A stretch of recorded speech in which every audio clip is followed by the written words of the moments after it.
Well, friends, are you getting your Germany visa soon? Packing has already started, but have you gotten your documents apostilled? If not, then your journey might stop even before the airport. Now, a question will come to your mind. Many people ask me, what exactly is this apostille? In simple language, it is an international level verification. How will the German government know whether your documents, degree, or birth certificate are genuine or not? They will only accept it when it has the apostille stamp from MEA, that is the Ministry of External Affairs. For Germany, these documents are most essential. Educational certificates, degrees, diplomas, or school certificates, personal documents, birth certificates, and marriage certificates. Now the question comes, how does this happen? There are three major steps to this. First, verification happens at the local level. SDM or Home Department to MEA verification. After that, your document goes to the Ministry of External Affairs. MEA puts a square-shaped sticker on the back of your document.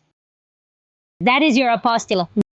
One important thing, and yes, if you are thinking of applying for a visa, start this work at least 15 to 20 days before applying for the visa.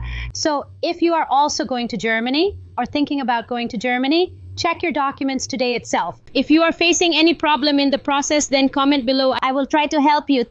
Thank you.